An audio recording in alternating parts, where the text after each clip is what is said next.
Hi, this is Stephanie Lind with Brilliant Birth Academy, and today I want to bring you a really valuable lesson snippet out of our series, Brilliant Branding.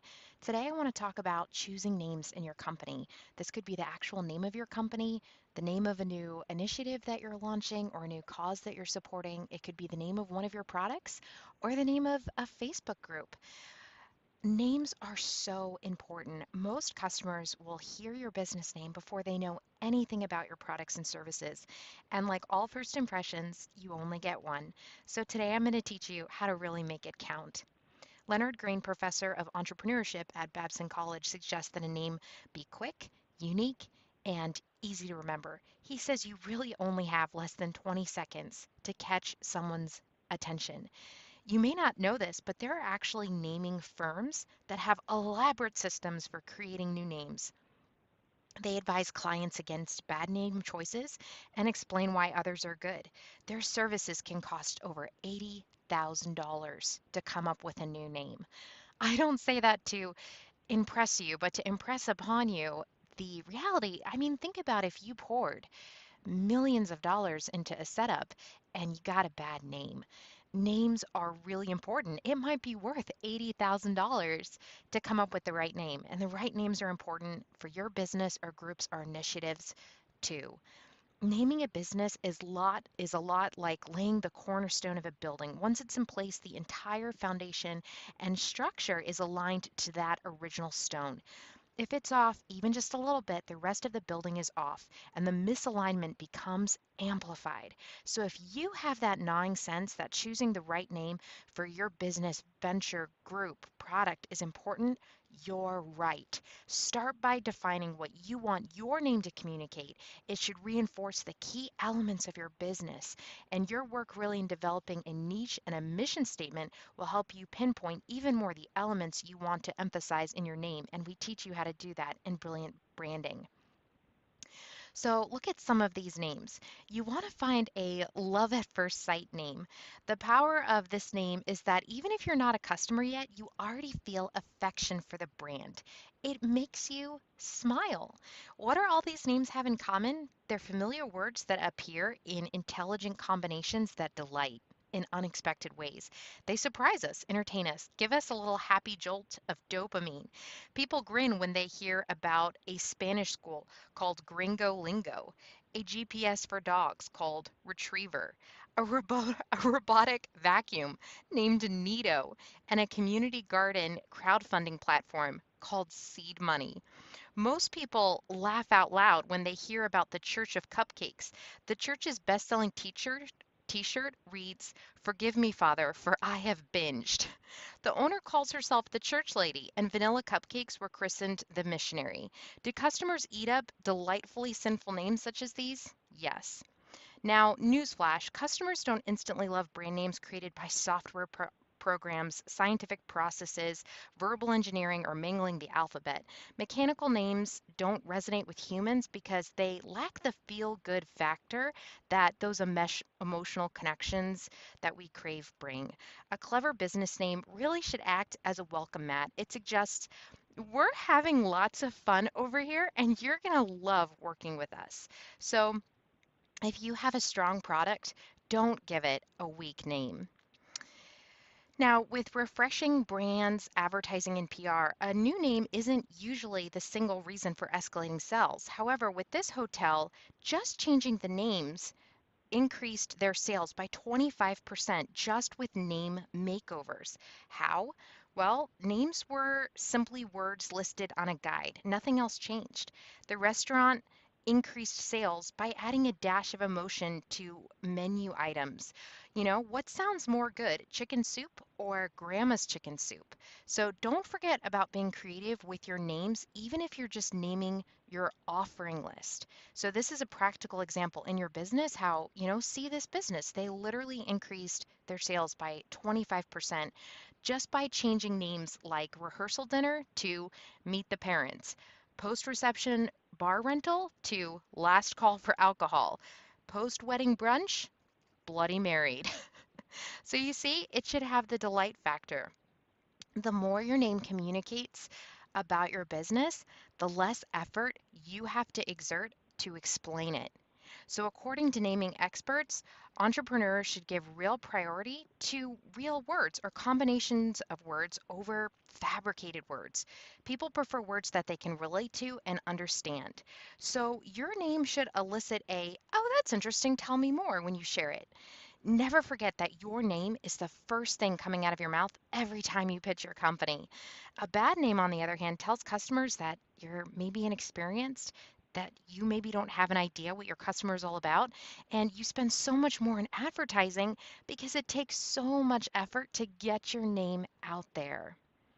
You want to give a hint towards your why, your purpose for being in business, and it should communicate the quality of your service. You also want to really indicate with your name that you're established, and it's almost always better to sound like you're established.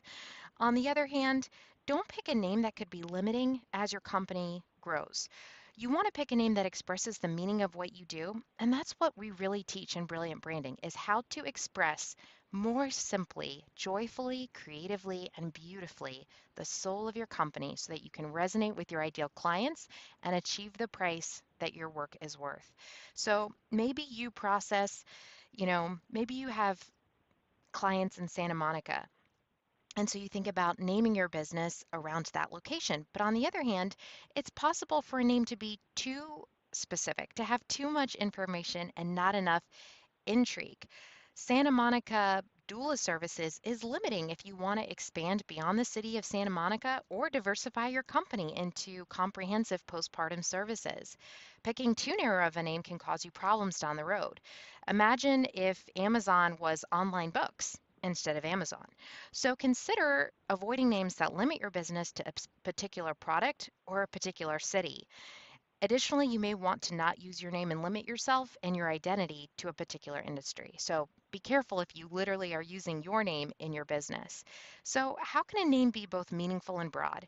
Descriptive names tell something concrete about a business, what it does, where it's located, and so on.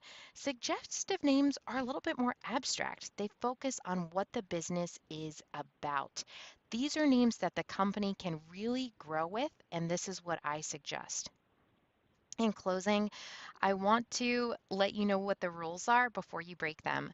When I was a kid and getting new Lego sets, I was the most abstractly minded of my father's four daughters. So I got all of the boy toys, things, or I'm sorry, not abstractly minded, but I would play with practical things.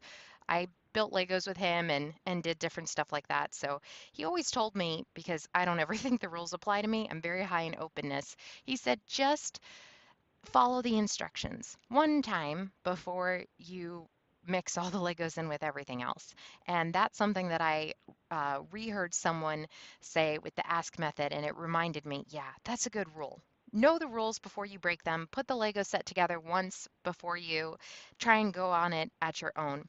So, really choose words that conjure pleasant memories, a smile, something that your customers respond to on an emotional level. Don't pick a long name or one that has negative connotations that you need to explain your way out of. The name needs to sound good when it's said aloud. It shouldn't be something that you trip over. Next, use a name that has meaning to it and really conveys a benefit. Make sure that the name, oh, going back to negative connotations, because I didn't really explain that. When GM named its new car model the Nova, they didn't realize that that name meant doesn't go in Spanish. So you want to make sure that to everyone that you're serving the name makes sense. For the name to sound good, it may sound fine on paper, but make sure it doesn't sound awful when it's said aloud. I'm a big fan of alliteration, so words that start with the same consonant, like Coca-Cola or Jimmy John's, make sure that you say it aloud a lot. Make sure that it isn't she sells seashells on the seashore kind of a situation. People need to say the name on radio, in video, or in conversation. And lastly, if more than one person asks how to pronounce it, it's the wrong name. You need to change it. You cannot lose valuable referrals because people forgot how to say your name, or they told it to someone who couldn't figure out how to spell it or look it up. So stay away from cute puns that only you understand. Stay away from from words that are hard to pronounce, and don't use the word incorporated after your name unless your company is actually incorporated. Now, using a coin name is increasingly popular as domains are being bought out. These can be more meaningful than existing words by working with meaningful word segments, like a Q. This is a word segment that means precise in many languages, which was the popular inspiration behind the popular car name Acura. Now, the person who named Acura was actually from NameLab, their team, and they wanted to use a meaningful word segment and really enjoyed coming up with this name.